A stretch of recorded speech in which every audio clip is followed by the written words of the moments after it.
All right, what's up, demons? We made it to the end of May, beginning of June. We got through our book for the month, Lord of the Flies. Thanks to Kat Tischler, our guest of honor here for the month of May, for joining us and reading along with us and having some fun with the audience and bringing some people into the party. Yeah, Kat, what'd you think of the book overall before we dive in? Well, I mean, if you start with the cover, it's way more disturbing than I remember it being the first time I read it. Definitely left you asking a lot of existential questions. So, but it was good. It's a classic, good to reread and to have that back in my library. Yeah, I think mine too. I've got this fancy cover. I really liked it when I picked it up, and I bought it in a bookstore down in the Outer Banks, and was happy to find it there.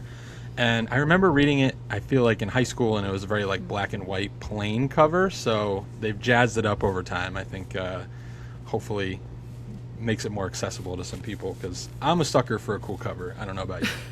Oh, yeah, for sure. Awesome. I think later on we'll be hopefully joined by our other guest of honor, my wife Aisley. As we'll get into as parents, we're doing the juggling act of a savage boy of our own who won't go to sleep tonight and wants to hang out, and so they're doing a little movie night until somebody falls asleep. We'll see if it's A's or Cal first. So all bets are off. Cal is just toddlering at a high level. That's all that can be expected. Very high level, yes. So great. Before we dive in, a couple just reading questions I like to ask everybody, personal questions. You're a pretty avid reader, at least by maybe calculations of other guests I've had, but how many books would you say you usually read in a year? You know, it's funny. I was actually talking about this morning with Dan, my husband, and if you think about it, like start to finish, full reads, I think he and I are actually both around maybe 300. And I think, Little Blue Truck leads the way as taking that top slot as the most reread book in our household. Yep. I think I probably got close to 100 reads of Little Blue Truck under my belt as well. Cal knows some of the endings now. We do a little song and tell with that one, but yeah, I think, and it's a good point. I don't know for you. I feel like, so for a long time I didn't read a lot. Last year I made a very concerted effort to start reading a lot more, using my free time to read rather than watching whatever random TV show I find, scrolling on my phone all night, just like trying to be intentional about it, even though right now I am in a rewatch of The Sopranos, which is affecting some of my reading time. But it was like one of those, it's like a lunar cycle or something. Being from New Jersey, there's like a certain period of time that goes by where I feel like I have to rewatch The Sopranos. So doing that again right now. But how do you kind of balance it? I found last year having a baby, it was much easier to find times to read. This year having a toddler, how do you kind of find the time to read or carve out some of that time for yourself? I feel it too. And I read maybe around 15, 20 books a year in all seriousness. And I actually set a goal for myself this year for 28 books. And what I've been doing more and more is audiobooks. I think every fourth or fifth book I do is actually an audiobook. And there's pros and cons to that. You have to really like the narrator, because that could really affect a read that you're going through. And also, sometimes it helps because you're able to multitask. You're doing stuff around the house or you're driving to pick up your kid and you're able to listen to it, and that's great. But sometimes I feel like my mind wanders. And when my mind wanders and I'm reading a book, I can just be like, all right, let me go back and reread that page. But when your mind wanders and you're listening to a book, you're like, wait, how far back did I stop listening? And then you spend so much time trying to figure out where you stopped that sometimes it's harder. So I don't know. I'm kind of on the fence about audiobooks. I've never really tried it. I kind of feel the same way. I think because between commuting and other things, or in the car while we're driving down to Delaware or something like that, I listen to a decent amount of podcasts where I feel like that's such a passive thing for me, where it's my brain will turn on and off while I'm listening to it, and I pick up the parts I want, and they're talking about something where I can kind of tune it out, and my brain just kind of wanders. So I feel like that would be the effect for me for audiobooks. I think for one of my guests one month, I'm going to try to do an audiobook as part of the experience because I think other people do it, and I just want to kind of compare and see if I can handle it, step up to the challenge. So we'll see. Well, I would be curious to hear from Aisley because I think she did the audiobook for this one. I would love to know what the experience was for her. She did. We'll have to follow up and make sure we get her answer on that. But one of the things you do that I really enjoy is on your Instagram, and everyone should follow Katie Beth 103. I'll put the little lower third on the bottom there. But how do you come up with, you do a nice fun, if you enjoy this book, you'll enjoy this? And I try to think about that sometimes. I don't know if I'd be very good at that. How do you kind of come up or figure out your answers in that sense? I think it comes with, we all try to find the familiar and the unknown. So when you're reading something, you like to ground it in like okay, what can I relate this to? It's just how we relate to the world around us. And I think there's also like a joy in being able to be like, oh, I read this book. It had an impact on me. It affected me one way or the other. I felt some kind of emotion. And I want to recommend that to you and give that gift to you of being able to read it. And being able to say like, oh, did you like the Hunger Games? And like you instantly be like, okay, I know what this is going to be kind of about. But then I do like a book and a movie, or sometimes it's a movie and a TV show. Sometimes it's just one, like it's not always the easiest to come up with like a perfect match. For example, the book Atmosphere, Taylor Jenkins Reid, I suggested if you liked watching For All Mankind, that you should do that because there's an aspect of For All Mankind that takes place in the 70s, and it's about women in the NASA program, and like that's what Atmosphere is about. But that's just one tiny aspect of the show. Mm-hmm. So like sometimes it's a little bit of a stretch, but I find that people can be like, oh, cool, I kind of understand what I'd be getting into if I pick up this new book. And I think the Hunger Games was a good example. I'll put you on the spot a little bit here. You've probably already thought of it. And I think I may have seen a post of yours already that did it. But one of the nice things about my book, again, can't speak enough about how much I liked this version of it. There was really good forwards, very good afterwards. There's some interesting stuff. And one of the afterwards was written by a teacher who's like teaching this. And it's like, for further exploration, like what other books or like media would you recommend?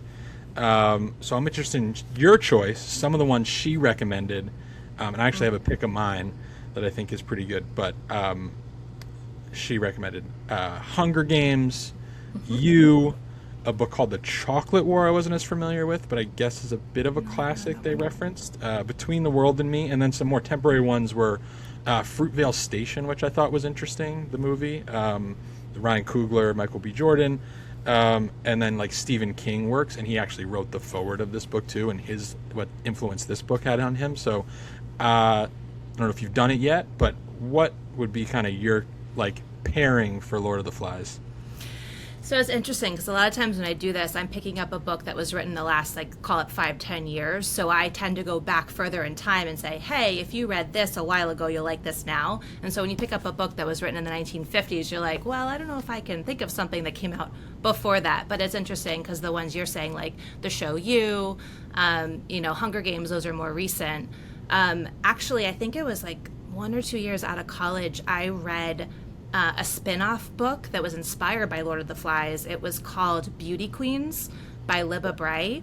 And it's the same plot, but instead of a bunch of schoolboys, it's a bunch of beauty queens whose plane crashes on an island.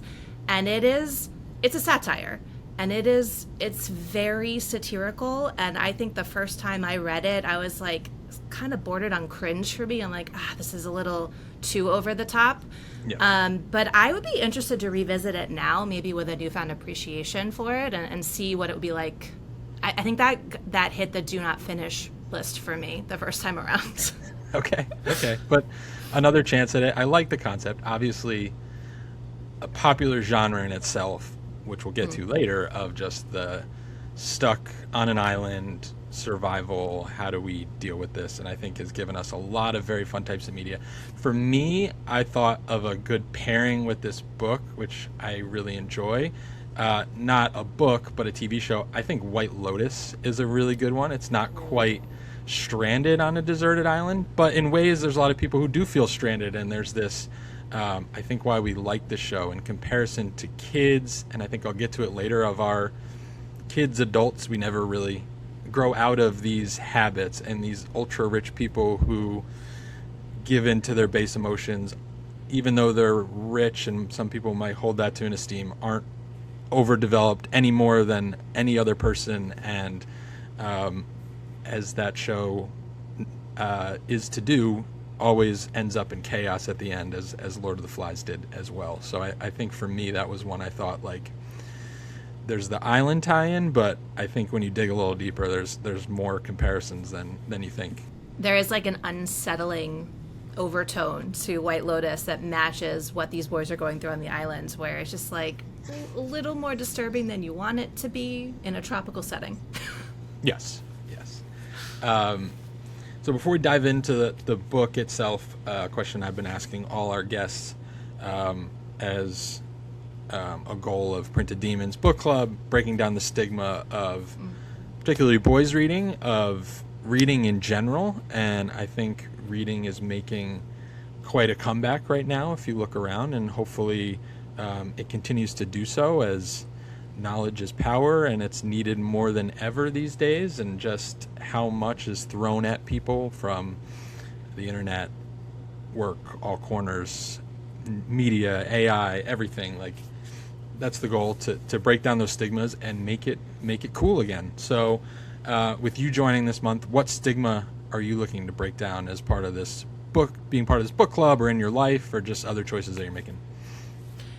I love what you're doing with this book club because it's breaking down the stereotype of toxic masculinity. I'm going to say that again and not trip over it. Sure. I love what you're doing with this book club because what you're doing is breaking down the stereotype of toxic masculinity. And, you know, someone who's raising a little boy, I want him to understand that you can be the best human, person, man, whatever you want to are, and it doesn't have to be like what this idea of being a man has been in the past. So kudos, thank you, and hope that we keep being able to do that for the next generation. Of course. Thank you for joining. And speaking of some toxic masculinity, some boys behaving as they're not supposed to, let's dive into Lord of the Flies. A book many of us read when we were younger, a book that has spawned a mini-series on Netflix. I've watched the first episode. I need to finish it. I kind of wanted to finish the book and keep that separate.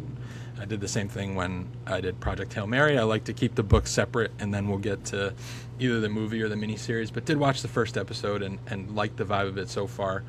But reading the book, Ralph and Piggy are the first two characters that we meet and become and establish themselves as the really essential part of the story throughout, and a lot of the story that we see, and we see a lot of the story through their eyes. They find the conch shell, and Ralph blows it to set up the first gathering of all the people on the island and all the boys. We learn quickly that these are boys of privilege. Ralph talks about his dad being like a Navy commander, and all of the boys were in private school, and obviously flying in the 1950s, early 60s, whenever I believe this book was set. So boys of means, which I think is helpful context as we kind of, not necessarily like blaming that on any behavior, but like thinking of these kids of having the best of the best education in Britain and having the best upbringing probably of 99% of boys that age. And then we meet Jack Meridew, and the choir emerge in black cloaks. And I was wondering, is this book some of the best propaganda for the masculine choir theater kid? Yeah, like is this some sort of like, I don't even know, because you want your kids to join the theater and be a theater kid, because nowadays that means something so different. Right. And like they were very, like strict, regimented, all in line. Like, who after a plane crash is like, wait guys, let's line up? Like, who does that? Let's line up for the choir, and we're not getting in song, but we're gonna tell you how we're the hunters and ready to kill. So as we get to that, Piggy tells Ralph at the start of this assembly of all them that he doesn't want to be called Piggy anymore. We never learn his real name, but because Ralph immediately introduces him as Piggy against his wishes, and I think the first real show of flaw in Ralph's leadership style of immediately selling out his right-hand man, which I think was a tough start to his leadership. But he does win the election over Jack, takes control of the power early, has kind of stepped into it, and Ralph, Jack, and Simon immediately climb the mountain to kind of confirm that they're on an island, where they are. And one of the first moments of real foreshadowing, the boys stumble across a pig in the brush that Jack hesitates and is unable to kill, and kind of blames the others for not being able to, corner the pig correctly. But really it was just, these are boys, these are young boys, and not quite capable yet. They've only been there a little while, of killing. And again, I wouldn't know how to kill a pig if I came in contact with it. I don't expect an No. 11-year-old to know how to do it. No, I don't know if for me, it's like, you ever seen the movie Forgetting Sarah Marshall, where he's on the resort and they're like, come to the pig roast with us. And they make him, and he's just like weeping and sobbing. And I'm like, that would be me. Like, you're going to make me kill the pig. Like, I'm just in the corner weeping and sobbing. Like, no, you do it. Like, I don't want to know. I'll have some bacon, but don't tell me how it gets there. Like, I don't want to know. It's the cognitive dissonance of all that. So, I mean, we meet them all early on. And I think, for me reading it this time, there's like you read any book, who do you most relate to within the book? And I think for me that probably changed. I don't quite remember reading, like when I read it as a kid, who I related to was probably, I feel like Ralph, but now reading it as an adult, I'm like, I relate to Piggy. Like I'm the 100% Piggy. I'm like, right. Let's make a list of who's on this island. Let's draw a map. Let's make a shelter. Like, let's build a fire. He's the one who wants to get organized. And that's 100%. I'd be like, color-coded binder. Let's figure out what's going on here. And I think speaks to probably like workplace experience, life experience of either being that person or knowing the person or seeing it happen, where like you're doing a project and there's somebody who's like, actually we should think about all these things and like this is where we should be focused, and then like it just goes in a completely different direction because somebody just says, no, I want it this way and we're going to do this and this is my style. So hearts out to all the piggies out there, and I think he really takes the emotional toll of this book for me as we get through it. So what do you think Piggy's real name is? It's a good question. So he's British. That's a Gotta factor. be something British, right? Right. I was thinking about that this time around. Yeah. And I want it to be something like Sebastian, or like, I don't know. Yeah. Some like I Googled suave most quality to it. Yeah. I Googled most popular boy name in 1954, and it was John, and I was like, well, that's just not exciting. So. Right. I'm sure we had a couple Johns on there. Yeah, I don't know. I think maybe like British too. Yeah, I mean it'd probably be something pretty basic like a John or a Matthew for that age, but I like a Sebastian. I like maybe like a Got a little flair to it. Yeah, I was thinking too maybe like a Colin or a I don't know. like Colin. Yeah. So I think kind of a I had trouble with the names in this one. I told you that it was maybe about halfway through when I realized that Sam Nerrick wasn't the old-fashioned way of saying Sam. Right. I was like, it's an old book, like Samuel, Sam Nerrick. I'm like, oh, it's Sam and Eric. It's the two twins. So I think the British thing too will trip you up because, who knows how some of their conventions are formed. They're doing OUs for color and other things, like who knows, I was also really kind of hoping that it wasn't Ralph. It was like Rafe, like as in like Rafe Fiennes. Right. And so when I was reading it, because I hadn't watched the series yet, I was like, I'm just going to keep calling him Rafe this entire time.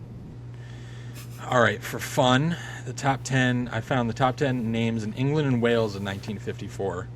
Okay. Number 1, David. Number 2, John. Number 3, Stephen. Number 4, Michael. Number 5, Peter. Number 6, Robert. Number 7, Paul. 8, Alan. 9, Christopher. 10, Richard. So I could see him as either a Davy or a Robbie. I like those two. I immediately just thought at 10, like, it would almost be a cruel joke if it was Richard. No offense to any Richards out there. We have some Richards in our life. But if, like, he was Piggy, but then he was like, actually, my real name is, like, Dickie, that would be tough. Yeah. Yeah, it wouldn't help his cause. So, all right. So poor Piggy, emotional heart of the story. He's kind of leading the way, but the boys start to go the other way. They're overly excited. The thought of no adults around, thinking of their situation as an adventure.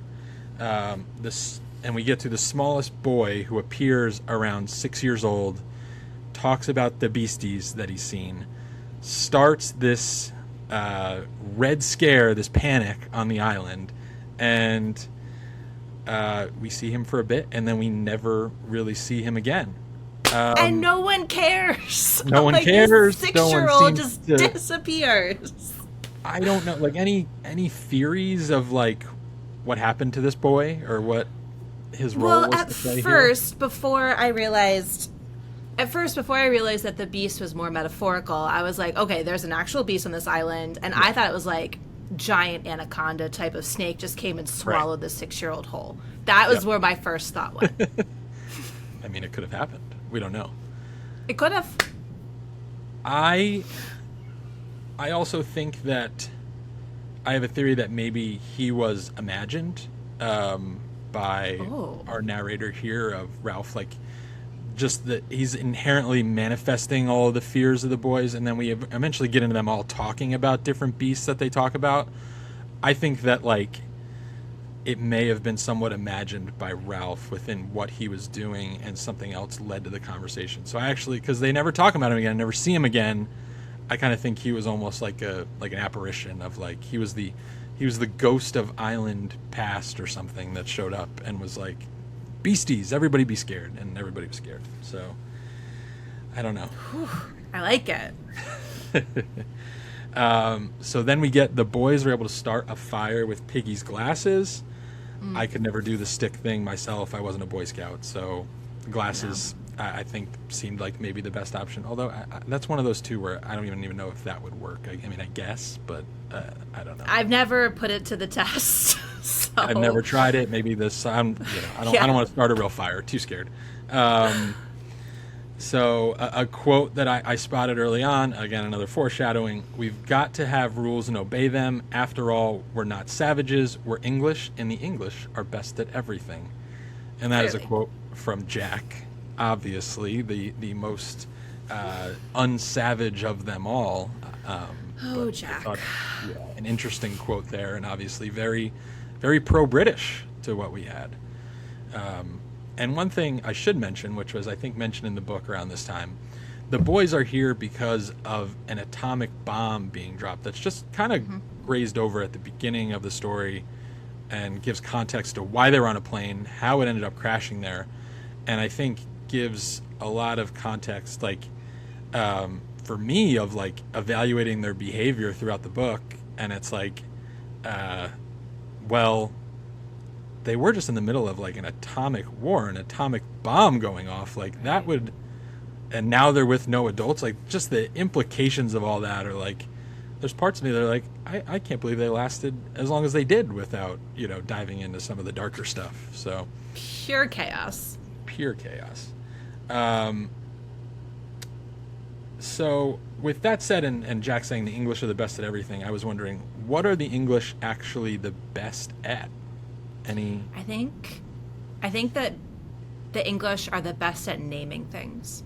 So I studied abroad, and I was studying writing, and I got to class one day and we're talking about the punctuation of, we're critiquing each other's work. And did you know that they call apostrophes sky commas?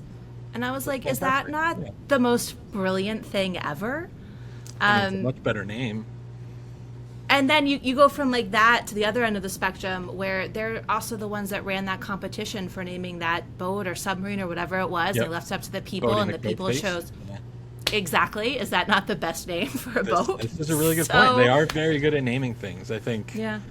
And like they also have the best phrases, like being knackered or all tuckered out, or just the loo instead of the bathroom. Yeah, I like the naming. Water That's a really closet. good. Yes. That's a really good call. I like the naming.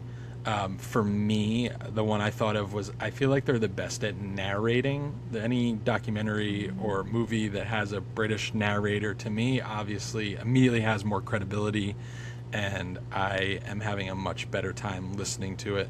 There's something about, like, the English accent drawl that just feels more official, feels like I should be listening, like it feels very official. And maybe that's just hardwired for us Americans, that they used to rule over us and we're the kings and stuff. So maybe that's deeper. Well, first of all, do yourself a favor and go listen to Benedict Cumberbatch try to say the word penguin when he was narrating. It's hilarious, and it Yes. sort of descends into chaos. There's a whole interview on Graham Norton. Please watch it. And then also, I agree with you, because like whenever I see a little kid, like age 4 or 5, who's speaking with a British accent, I'm like, wow, that kid is so brilliant. And I'm So like, smart. why? Like, it's just a child. Right. But I'm like, listen to them. Right. They know so much. I know so much for being so little. So speaking about little British boys knowing so much, Piggy tries to reason with the boys we need to build a shelter, we need to focus on the important things, but the boys are too busy playing with fire, as boys are wont to do. And they immediately set ablaze a part of the island, and after that there's complete chaos, and they realize one of their goals before was we needed to count all the boys and understand who was all here, especially maybe the one who Whoops. stepped forward and said there's a beastie on the island, is now never seen again. We blew that opportunity. So the fire takes over, we're moving past. Ralph is really struggling to get the huts built. He's kind of failing in his first mission as leader, whereas Jack is also failing at this point of being able to hunt any pigs, and it just kind of ends up the boys devolve into leisure time. It's time to just have some fun. At the same time, having fun when they can, but getting frightened when it gets dark, as little boys do. And the tasks aren't going well. Simon, who we really get to expose to for the first time, who is really seems to be probably the most innocent soul of any of the boys, and beats to his own drum in terms of going off here, finding areas in the brush, hiding, separating himself. And I sympathize with that as well, because I always need just like a little time to myself and to get away from some of the chaos sometimes and just find a little area to decompress. So what did you think of Simon's kind of off adventures on his own there? I was also curious about his condition, because he was fainting a lot, and I'm like, is he like epileptic or something? Like, what's causing? Is he just super dehydrated? But it sounded like he had these fainting spells back before they were even on the island from the other, theater choir boys. So yeah, I mean, poor Simon. They didn't have to do him like that. Like, poor kid. Yeah. We're talking about losing kids. Spoiler alert. Simon. That one gets lost. So the boys start painting their faces, they're changing their appearance, losing their identity. The boys end up letting the fire go out in the real first turmoil of the group. They see a ship in the distance. They're like, I hope they see the smoke that we worked so hard to do, and that was our big project, and it's already failed. It's not going out, and that really leads to a lot of the chaos starting. Right after that, Jack and the hunters return with their first pig, chanting, kill the pig, cut her throat, spill her blood, which is Disturbing? crazy. Yes, for 11-year-olds, if I can't even imagine. That might. Yeah. We'll get to it later, talking about some of the most terrifying things we've ever seen. I think if I saw a group of 11-year-olds doing that, I would be absolutely terrified. Yeah, I don't. Yeah. Yeah. Which I may have told this story before, but it's I always say one of the scariest things to me is New York City teenagers living in New York. I find it terrifying. Just people who have a crazy amount of world experience by the time they're 15 years old. One of that stems from one time we were in the park, nice day like this, Aisley and I having a glass of wine, a little snack, hanging out in the park. There's 100 kids in the park, all high schoolers, teenagers, drinking a little bit, smoking pot, acting crazy, having fun in the park at 16 years old. And it's okay. And then all of a sudden, half of them come from over here and half of them come over here. And two of them just start fighting in the middle. And I remember going to another couple who was near us who we didn't know. We were just are we supposed to do something about this and break this up? And we are just no, let's not get involved. It's New York. And then one of those little park cop cars rolled onto the grass and was and just they all scattered. They all ran in different directions. But for a minute there, I was like, we're in the middle of like a Sharks versus the Jets turf war, and like, am I gonna have to stop these kids from like killing each other? But is this gonna be Cal in 14 years, 12 years? I mean, I don't, I don't know. He's gonna be one of those kids you're terrified of. I know. Growing up in the city. I'm already terrified of him, though. He's already terrifying. He's lovely, but as we'll get to, boys can be terrifying because he is exploring ways to do body slams and try to. It's always a constant struggle of either trying to see ways he could hurt us, not intentionally, or hurt himself, again, not intentionally, but we're always on the edge of that. Recently I was watching him and he was getting very mad because all he wanted to do was bring his bike and ride it on the couch. And I was like, we don't do bikes on the couch, and that made him very upset that we couldn't do bikes on the couch. So we go back and forth between the phrase Agent of Chaos and just Chaos Demon, whichever comes out first is how we describe our sweet little savage ourselves. Yep. So, other sweet little savages, Jack ends up punching Piggy, breaks one of his glasses during their argument, which is bad news for our boy Piggy. He can't see without his glasses. Now he's down to one lens, and I hope he doesn't have astigmatism and can't see out of the other eye. It's what I have. It's right, terrible. Same. So, I'm imagining myself like my one eye that's way worse. If I was to lose that one, like we're out. I don't know. So, Ralph calls an assembly to try to like pull this all together, but it really ends up backfiring on him. He admits to himself that Piggy has the brains to handle things, but not the physique, which rough for our boy Piggy. It's just we're just piling on nonstop. The boys talk about fear and the beast that lurks on the island, whether it's real or imagined. And we learn quickly that Jack is really fanning the flames of the beast. He is seeing it as more beneficial for him that a beast exists. He's realizing if these boys are scared, the hunters have the power, and Jack is one to prey on those fears immediately, and the real dissension is growing between the group, between Jack and Ralph. So within that, as this dissension grows, it made me think, what role would you kind of have on the island, and where do you think you would end up finding yourself here? I would definitely be like the shore excursion manager, blame it on the day job, but I would come up with all like the non-murdery games that we would play and the ways we would entertain each other so that we could still have fun. They wanted to have fun, but not fucking kill each other. So that would be probably my main focus. I think that's a top goal, is just let's not kill each other. Yeah, I think I said it before. I think I relate to Simon. I would just kind of be the one who'd be like, all right, I'm down to hang for a while. But then, like, when you guys start doing the crazy stuff, like, and again, foreshadowing it doesn't work out for Simon, so it might not work out for me. But I'd just be like, you know what, I'm going to go. I need 20. I'm just going to go lay down and, like, stare at the stars. And, like, I just need a minute, so. Be one with wilderness. Go be introverted.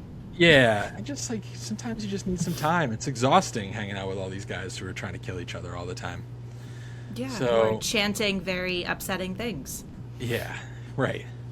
So shortly after this, the boys are diving into chaos. We're realizing the world around them is filled with chaos as a fighter pilot that was shot down falls onto the island, ends up on the top of it. Sam and Eric, two kids. Sam and Eric. Right. Believe they've seen the beast as this thing kind of falls to the ground, and the boys decide they need to go looking for it, and make a small party to go see what's going on the island. They continue looking for a beast. They come across a boar, and a mini hunt kind of breaks out. Ralph kind of finds his hunting passion here, and is kind of digging the thrill of it, which I think speaks to our inner demons, our angel on our shoulder, our devil on our shoulder, and we see more and more the devil's winning out here for everyone. So it gets a bit scary, and the boys eventually find the pilot, but at the end of the day, we get reminded at times they're still little boys. They run off in fear before really checking him out. They kind of see the head bob and some, the parachute that looks like wings, and they're like, oh, damn, we're in for it now. The group continues to fracture with more of them heading to the hunters as the fear really starts to dive in. Jax makes himself chief of the new tribe. Simon sneaks off on his own to avoid the chaos, as he loves to do, as I love to do. And he sees the Lord of the Flies, a discarded pig head that speaks to him and is talking and is just absolutely terrifying to imagine. And it says, fancy thinking the beast was something you could hunt and kill. I'll give it to William Golding. Some really chilling lines that he's able to put together of just frightening stuff with the cut its throat, kill the pig, drink its blood, that stuff, crazy. Fancy thinking the beast was something you can hunt and kill was chilling to me to read it. I don't know about you, but goosebumps on my arm for that one. Well, it goes back to like Simon must be like super dehydrated or something that he sees this pig head surrounded by flies and it's talking to him. Like that's just haunting. That is nightmare fuel. Yeah. And I don't know if you did the meme. Who is that in the meme when you like hear the movie title? Leo. Leonardo DiCaprio. The Leonardo DiCaprio meme when he's like, "Oh, Lord of the Flies, there it is." Yeah. I love a good when you get the title of the book in there. Like, yes, that's always like, oh, that's why we call it that. Yeah, but there's some great lines in here that are like that. I am a nerd and underlined a lot of them. Question, when you're reading books, do you ever underline and or dog ear pages or break your spine? So sometimes my book just gets broken from wear and tear. I do a lot of reading on the train. I travel with it a lot. So like this one's actually stayed in really great shape. I did most of this reading on vacation, so I think that helped, and on flights when I was traveling for work. So that helped, but I guess as a real, I don't know, this millennial, maybe Gen Z, I take phone notes throughout as I'm reading my book. So I did that too. I keep this on the side. I try to kind of keep the book clean because I think it's just maybe a little OCD of mine that I keep it nice and neat. And I keep the phone open to just like jot something down. I have a notebook too that sometimes I use instead, but I find the phone, like especially like I was reading it while I was flying, so just keeping that open on the tray table and like, ooh, what do I want to call out when we talk? I did the same thing. I took notes on my phone. I normally don't underline a book, but like when it's for class, and that's sort of how I was treating this, I will write in the book and like I'll write in the margins, but I never dog ear a page, and I try as hard as I can never to break a spine. Those are... Yes. That's bad. Those are my rules. Yes. We can dive into it quick. I think it's a bit of low-hanging fruit, but talking about,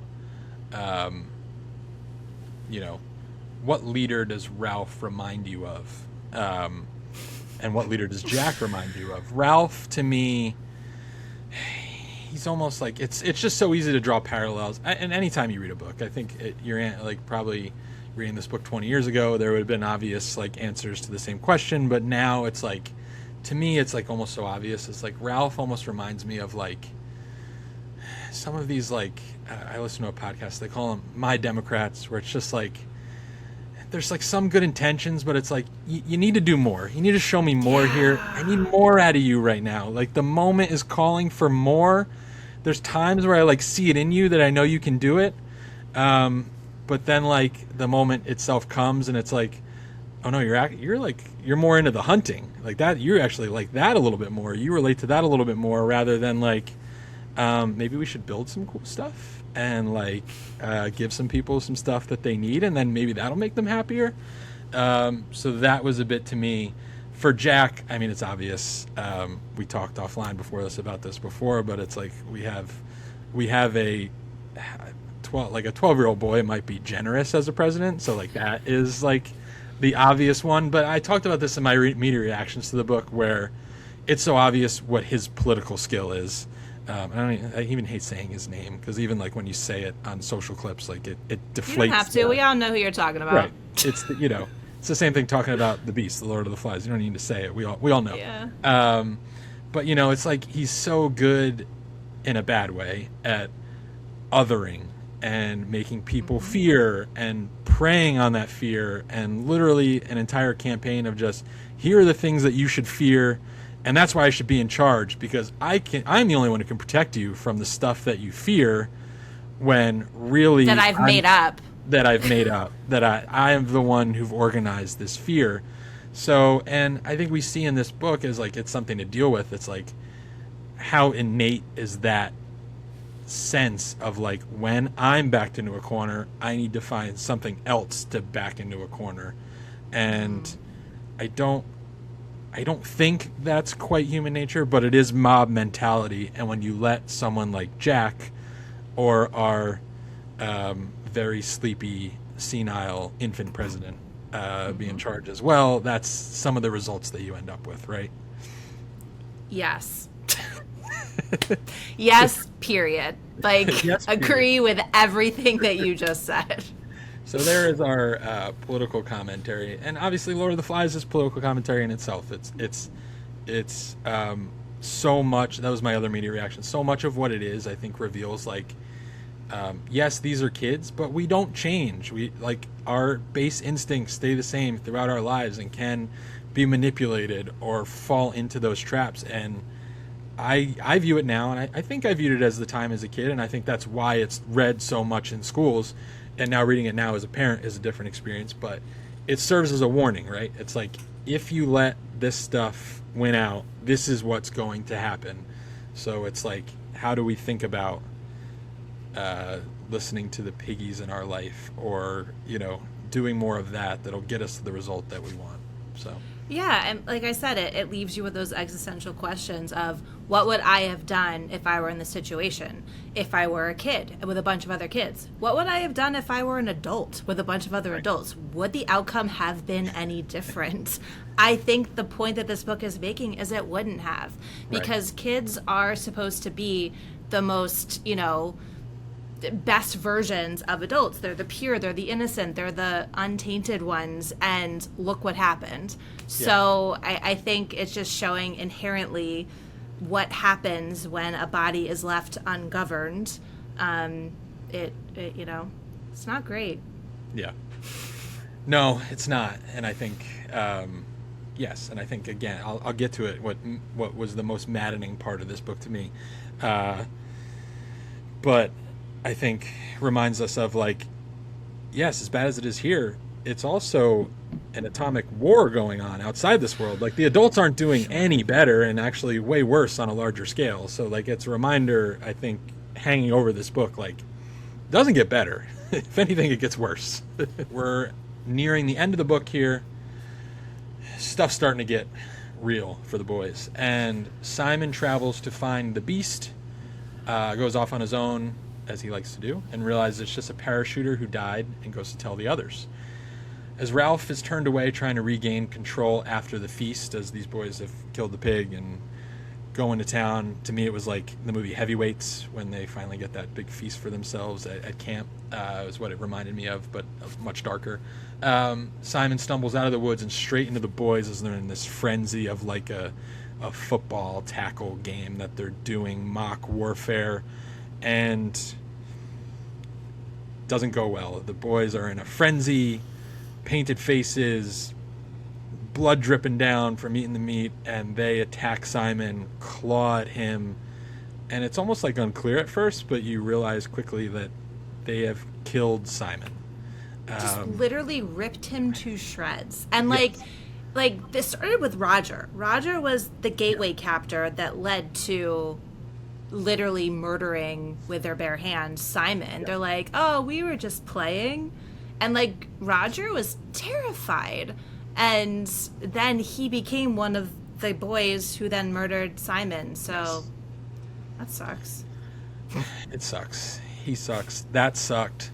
And then immediately after, the parachuter, wind catches in his parachute, comes flying off the mountain and flies into the sea. So these boys have just, some of the little boys too, have just witnessed a murder, and then what they believe is the beast that flies over them and flies into the sea. How freaking terrifying. And it made me think, like, I couldn't even imagine seeing that as like a 10-year-old. So asking you, what was the scariest thing you remember seeing as a kid, and would it come anywhere close to that? And like I can't remember like anything specifically, but what it did make me think of was that scene from Home Alone where Kevin McAllister is terrified of the Yes. furnace in his basement. Yeah. And I'm like, I definitely had moments of that with my Yeah. own basement, or like at my grandparents' house, going in their Yeah. basement. Like that's a whole other realm that you're entering into. Yes. So I don't know if it's anything like that specific I remember, but I had an abundance of imagination as a kid. I was Yeah. making up monsters everywhere. Totally. For me, it was a lot of like the first time, like when I started to like it was probably around that age, and would like watch some like horror movies or horror shows. I don't remember like Tales from the Crypt with that scary yeah. skeleton thing. Yeah, And yeah. I'd like be late at night, and then I'd like go down in the basement, and I'd be like, where is it? Where is it? Like I just need to come down here and grab the movie that I want to watch, but like like too terrified. So that was one. Michael Myers was another one, like the first time seeing the Halloween movies and just like imagining him creeping from around every corner that was around. Terrifying stuff. So yeah, that was hard for me to shake. So Ralph and Piggy begin to realize what happened after this frenzy, and you can kind of like relate to this. There's probably been a moment in our lives where, not to this level, I'm happy to admit, haven't been witness. Did to you a murder. accidentally murder someone, Brad, and forget to tell me? No, I don't think Okay, so. cool. Yeah, no, not that I can recall, or at least I plead the fifth. But anyway, you see them try to like rationalize what happened and like come up, like they're like, no, he didn't actually die. Wait, he did die, but we didn't do it on purpose. Like that was an accident. We're not going to talk about it anymore. Like it's just so like, you run the whole. It was like the 12 steps of grief, like fast tracked all in one part there, right? And these two young boys trying to process it is like, again, terrifying. So Jack immediately gets ready for another hunt because like we need more blood, we need more pig. Like what else? Clearly, don't have enough yet. We need Like to get at out some there. point, they're gonna run out of pigs on the island. And the other thing that really annoyed me is that Jack's like hunt, hunt, hunt, and Ralph, my boy Rafe, is like fire. We need fire.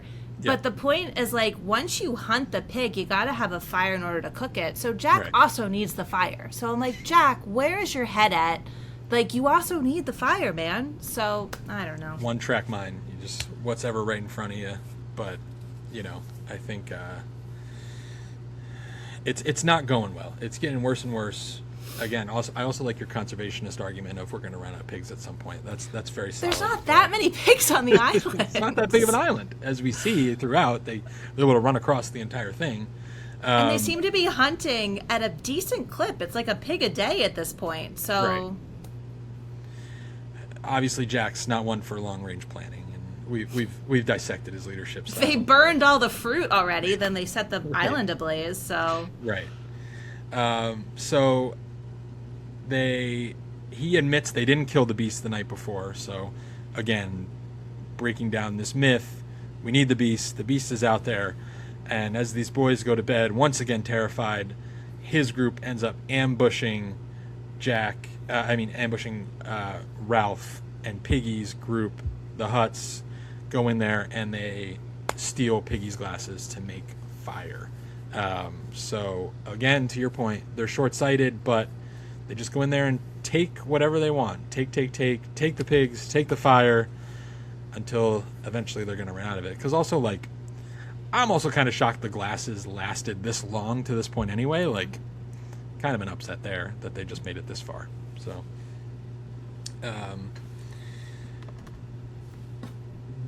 with that, now we'll save that for later in case A's able to join. So we'll keep going. So, end of the book we're getting to here. Ralph, Piggy, Sam, and Eric confront the hunters looking for Piggy's glasses and try to restore order. One last chance at this. We're going to give it a shot, try and bring it together.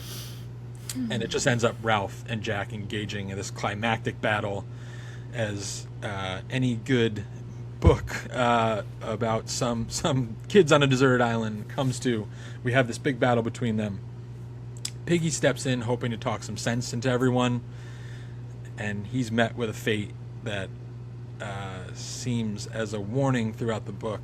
Again, our poor guy just can't can't break through, and he is hit by a falling rock and falls into the sea and dies as well, unfortunately. And that was a tough part of the book for me, that now we've lost Piggy. And I was almost trying to brace myself for it, because again, I read it as a younger kid, but like, and remembered some of the bigger plot points, but I was like, it was like kind of in the back of my head, I was like, does one, like, because obviously I remember this Simon like killing, but then I was like, I think there's one more, but I don't remember quite who it is. And of course it was our guy Piggy, and that was a bit of a bummer when I got to it. R.I.P. Sebastian, Davy, Sebastian, Robbie. yeah. R.I.P. to our boy Piggy. So Jack runs off, Ralph runs off into hiding, and is truly alone as Sam and Eric are taken captive. He's hiding out in the brush. Eventually Sam and Eric stumble on him, kind of give him the lowdown on what the plan is of the rest of the boys and what they're trying to do, trying to let him get away. But we realize that he's in for it. Roger has become more and more sadistic. He's got a stick with 2 points on it that he has prepped for him that they let him know about, which, again, completely terrifying. Tables have turned, Roger. You've been on the other end of that stick. What are you doing, man? And again, such a good metaphor for as adults. So many of these like most sadistic leaders, some of the people running this country right now are some of the biggest losers. And it's like, all right, one time you were on the other side of the stick, and sometimes that leads people to just want to point the stick back at somebody else, which is cycle of abuse continues. The cycle of abuse continues. And unfortunately, Ralph is smoked out of hiding, and now we've really turned up the fire. The entire island is ablaze. Trees are popping. We're running for it. All the boys are running. There's not much island left at this point. He runs off to one end of it. Ralph is smoked out of hiding, and he's running for his life. And eventually, as he finally reaches the end of the island, the boys are closing in on him. What does he stumble upon but a naval officer who's ashore just in time, despite the 2 previous deaths, to rescue the boys, because obviously now we finally had that fire that everybody could see, this giant blaze, where the British Navy makes their way onto the island just in time. The boys drop their arms, and one of the last lines of the book, which is the one that makes me the maddest of all, I should have thought a pack of British boys would have been able to put up a better show than that. And come on, man, you're in the middle of an atomic war. The world's gone to shit. Yeah, speak for yourself. Exactly, like a little bit of self-awareness. I talked about this in my immediate reactions. I think this is, to me, it made me mad at the British. This book made me mad at the British. I know we got into our similarities. I'm not saying we're much better in a lot of ways, but it's like they're kind of arrogant about the whole thing. I found this same thing like a commentary as well on like colonialism, where these boys come onto this island uninhabited, very like, fresh resources and untainted resources, and what do? They set the whole goddamn thing afire. They burn the whole thing down. They ruin the entire thing. They almost kill each other, which is like, how many times did that happen in history where the British invaded some country, stole all of its resources, burned the thing to the ground, killed each other over it, and then like we're like, you know what, we'll get out of here, we're done with it. So I don't know, man, you're gonna have to win me back with your narration and your naming things, because right now the British are on my list. Well, what do you think would have happened if that naval officer wasn't there? Like, it's inevitable, right? They would have killed Ralph. Yeah, Ralph. And then they don't have a real leader anymore, anyone to try and help them get saved. And so, like, they all would have died, right? Like, they wouldn't have been able, I mean, yes, the fire caught the naval officer's eye, but that would have gone out. Yeah. And then that's it. That's all she wrote. Yep. Short-sighted. I think, it's like trying to think. They burned all the fruit. The pigs are dying in that fire. Nothing for you to eat, boys. Except, I don't Cannibalism? know. Right. I was like thinking of some other survival stories, and I didn't want to get that dark, but thought popped into my head, so you got to share it. So scary stuff, but that brings us to the end of it. yeah, just hits you hard at the end, but again, it's like this is the life we lead, right? so yeah, so end of the book. One of the questions I wanted to ask, and I think you were hinted at in our announcement video, but what reality TV show does Lord of the Flies remind you of? Did the boys' behavior remind you of any of your favorites that come to mind? I mean, I think there's like the obvious correlations, like to like a Survivor type Sure. of show. Yep. But, you know, I was thinking about this a little bit and I actually did some research and they actually made a reality television show about this. Like in 2007, which was not that long ago, someone at No. CBS is like, oh, I have a great idea. Why don't we take 40 kids and drop them in a deserted town in New Mexico? See what happens. What do you think happened, Brad? Is this serious? Lasted, yes, this is serious. It lasted one season, I think like 13 episodes. Yeah. Did not go well. Then, No. 2 years later, the British are like, no, we have a great idea. Let's try It's it. the same idea, but this time, let's separate them out. Let's put the boys over here and the girls over there. And the same result. Like, it did not go well. Although, I will say, wait, I wrote it down because I thought it was so funny.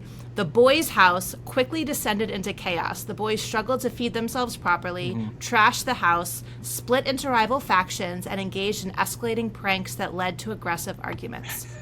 Sound familiar? Yes. The girls' house established a highly organized, functioning community.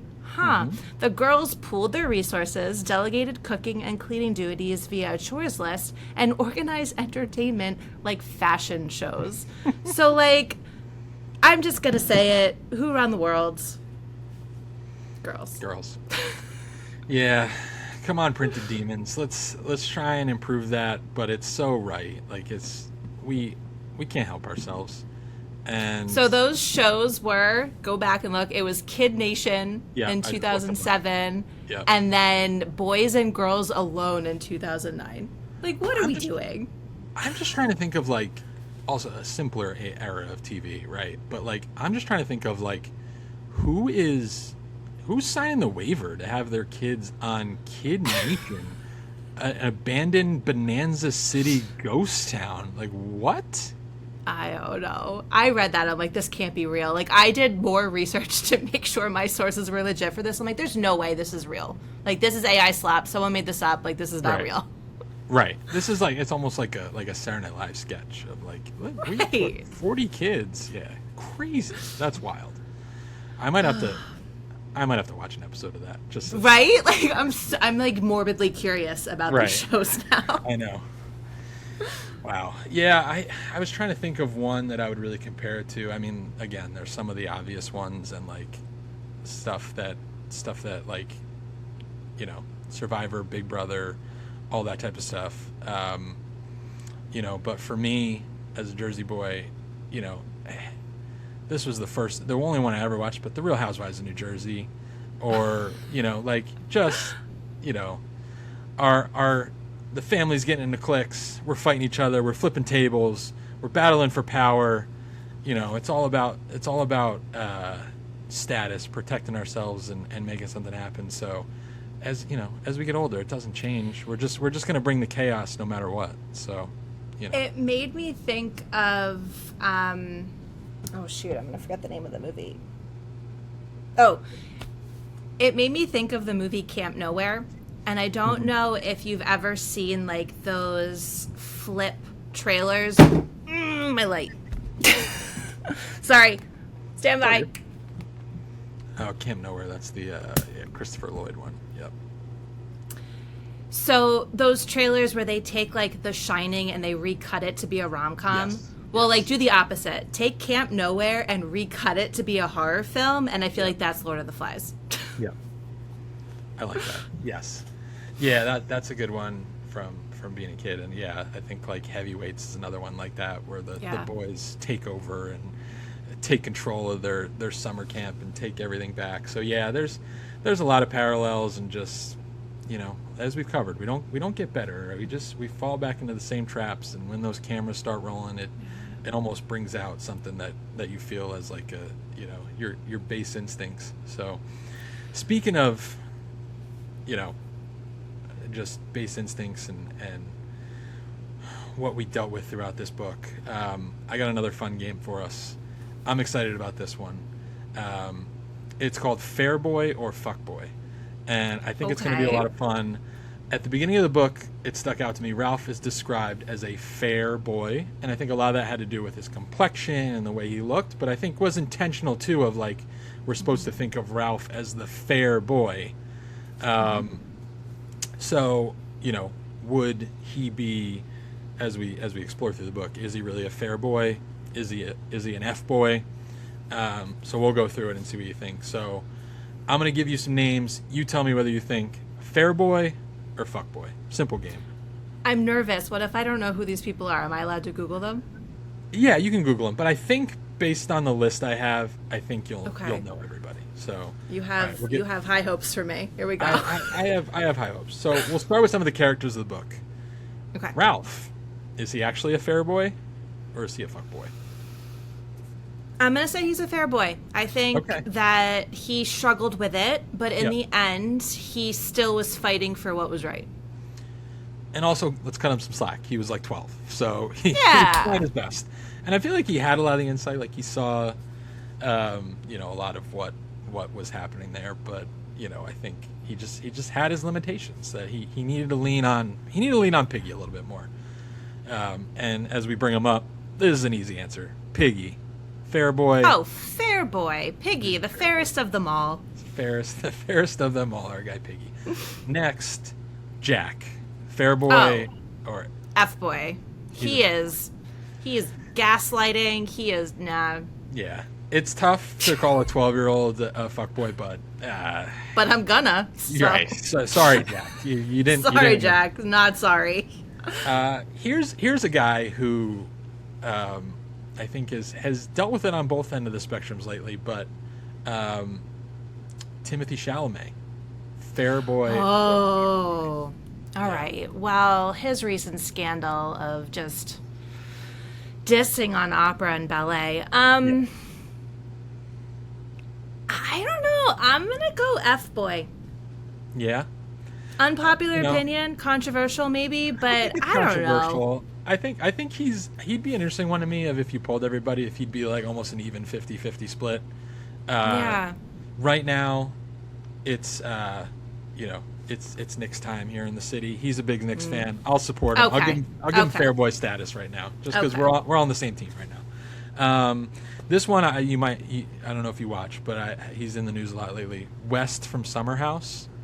Fair boy. Okay. Boy. I do not watch Summer House. I know. Okay. Please don't murder me, but I'm not gonna. I'm not even gonna know. Is he like in one of the big feuds or anything like that? He's in one of the big scandal of Amanda. There's like the breakup. I don't even know. I've heard of this. I've heard of it. I don't know anything about it, so I can't weigh in on poor West. Yeah. I don't know. Anybody who's watching, weigh in. But I'm gonna take a guess that he's a fuckboy. I think that's the answer. But I don't know. I feel like if you're on those types of reality shows, you are an F boy. Like I don't. Well, that's who gets attention on those shows, right? Like right. Yeah. So you're playing into that. Paul Rudd, fair boy or fuck boy? Fair boy. I love Paul Rudd. Right? Like heart of gold, that guy. Yes. Seriously. How could you not love any movie that he's in? How could you not slapping the bass? I love him. Love it. My favorite comedy of all time. I love you, man.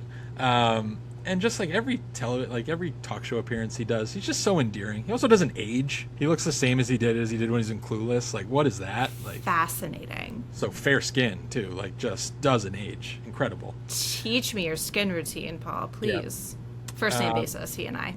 Yeah, right. Obviously. Another one here. I don't know if he makes a lot of appearances in your house, but he does in ours. Danny Go. Fair boy or F boy? I just started listening to Danny Go. I discovered the Wiggle song. Yep. And while that song fucks, I'm gonna call him a fair boy because of the music he makes is pretty awesome. He's really great. He's a favorite in our house. He gets Cal dancing, jumping, singing along, learns a lot too. So Danny, thank you. You're a fair Thank boy. you, Danny. Thank you, Danny. You got happy parents over here. Yeah. Jacob Elordi, fair boy or fuck boy? Oh, I haven't watched the most recent season of Euphoria yet. We've watched a few episodes, yeah. So, His character is nasty. Yeah. But I don't know anything about him in real life. Like, I haven't watched enough interviews to Yeah. weigh in on this celebrity that I don't know. Yeah. So, given his reputation in the show, F-boy. Right. Like, he seems so comfortable playing that role, and that's tough to, like, pigeonhole people like that, but also, like, you do it so well. Like, there's got to be something to it. So I'm gonna follow you on that one. This one's a tough one for me. I don't know if you'll know him as much, but he has been in the news lately. Giants quarterback Jackson Dart, fair boy or fuck boy? I don't follow football the way I should. Yeah. He's been in the news lately because he introduced our president at a rally, and it caused a big controversy among the team, and it's been a big story in New York here.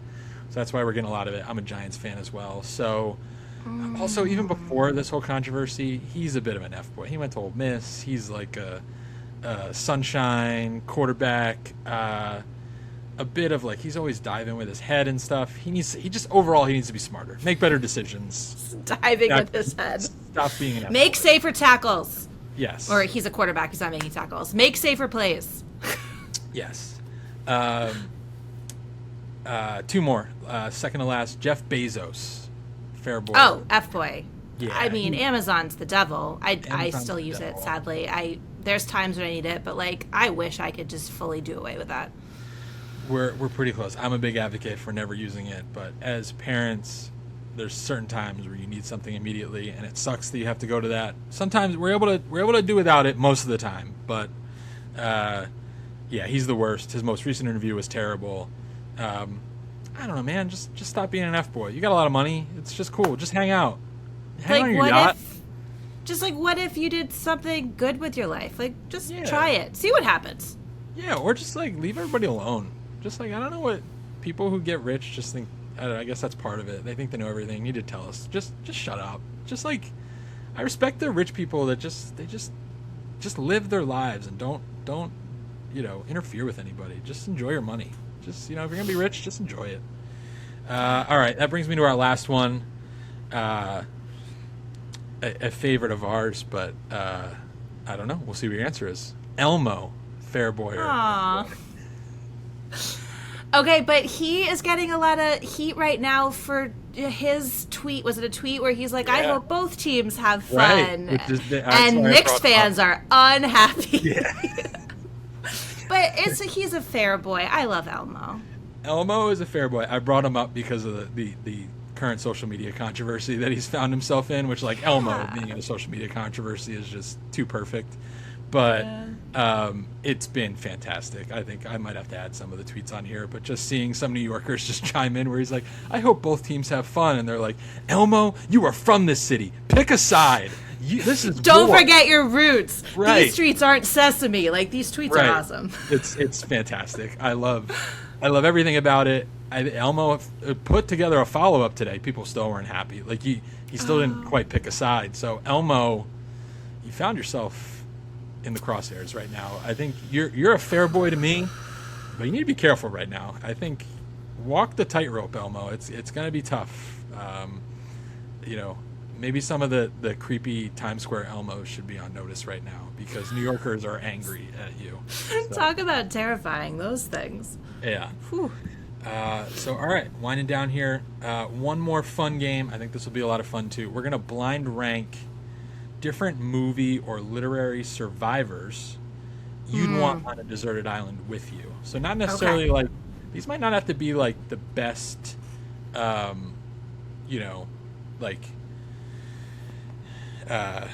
maybe the best hang or like the person you think would do the best job at like being compatible with you. But like if you're on that deserted island, who's helping you get off that island? And So you're going to give me ones to rank? Because I was like, my mind started thinking of like who I would pick. Okay, got it. So I'm gonna give you 5, and you're gonna rank them blindly 1 through 5. So I'll give you one. You can slot it anywhere 1 through 5, but keep in mind there's more coming. So what's coming next. There's a bit of and strategy. so 1 is the one I really want, and 5 is okay. Most would want to have. 5 is got it. So first choice, Richard from the first season of Survivor. Where would you rank him, and where would you want to have him? I mean, his strength was building alliances and then being a conniving little bitch behind people's back. So I'm putting him at 5. Like, I don't think he'd actually be any help to me at all. Yeah, right. You'd be working together. He'd make you think you'd be working together, and then all of a sudden one day you'd look up and he's like floating off on a boat, and he's just like, "Bye, see you later." And it's like, yeah, he's in 5th place. You're at 5th. Okay. Don't know the character name, but Tom Hanks in Castaway. Where would you rank him? And well, he figured out how to survive for a very long time. And he's like, I know you said it's not about good hang, but like it's Tom Hanks. It's the boy next door. Yeah. And I don't know who's coming next, so I'm gonna put him at a safe 3. I think that's safe.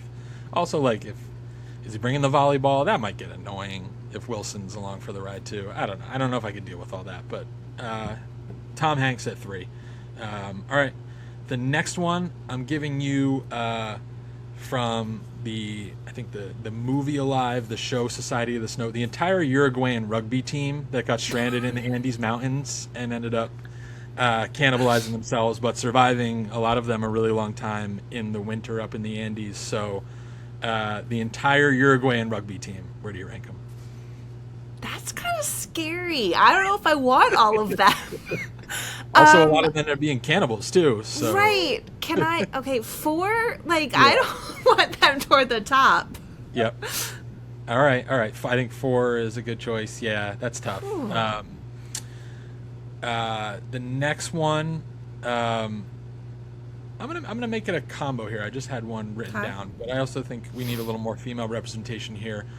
Jack and Kate from Lost. Where would you slide them? 1. Now they're annoying, but they're also well, and like Kate, every 5 seconds, I'm coming too. I want to go on this adventure too. Okay, Kate, relax. Like, fine. But a doctor, right? Like, you need that. And Kate is a really good tracker. And she could navigate the island. She could help us find what we need. So yes, I would put them at 1. Yep. Okay. I like that. And that brings us to our last one. Your last choice. It's going to be my 2 spot. So. It's going to be your 2, but I think you did a really good job with this. I think you might regret not putting this last choice one. The last one I had was, because of their song, I'm a Survivor, Destiny's Child. Oh. Yeah. Okay. Well, like, that's awesome. But would they have... Well, I guess, Queen Bee would survive on the island. I would have no doubt. Yes. Well, also, think about it. If Beyonce crashes somewhere, you better believe they are finding her instantly. Like, that is not a woman that you allow to go missing. So I kind of do wish I had them at number 1 for that reason. But they're my 2 spot. Yeah, we can't allow Queen Bee to go. If she's a national treasure, we can't allow her to go unfound. Yeah. All right, last category here. Ask a boy mom. Couple quick questions for you as a boy mom reading Lord of the Flies as these savage boys fall into chaos. How do you think you can keep your boy from becoming a savage? I love how we think we have any control over that whatsoever, right? Like, we don't. Yeah, I mean, yes. Go on. I think that the big question I had while I was reading this book is thinking to myself, what values do I want to instill in my child? Like, which one of these characters would I want him to be? Obviously, we know we don't want him to be Jack. We've established that. Right. But I'm like, is he the Simon? Do I want him to be the Piggy, the Ralph? Like, what aspects of each am I hoping to pass on to him? So, like, those are the kind of questions that stuck with me a little bit as I was reading it. Yep. And my light fell again. It was good. I think we're almost there. I think it's going to make it to the finish line. All right, Light, you can do it. All right. Second question. What's the most annoying thing a dad can do for a boy mom? ask me where something is that you know where it is. Yep. We don't. I think, I mean, a lot of people are talking about the invisible load, and it's real. And like, credit where credit's due. My husband is phenomenal at these things. Yep. But anytime a husband asks a wife, "What can I take off your plate and off your list?" Yeah. Like, that question in itself is so aggravating, because it's like, you should know what things are on the plate and on the list, and just proactively, oh, Otter. Yeah, I was like, somebody's buddy. back there. The beast is popping up. He's not My so sweet pup. Yeah. So I don't know if you want me to do that again, because I just interrupted it with Otter. No, that was great. It was natural. No, and I agree with you. If you want to steal it, Aisley's line to me is always, if I ask for something, it's use your good eyes. Really try and find it. Use your good eyes. You'll find it eventually. Just try. So, yeah. And my last one, what's the most recent thing your son has broken in the house?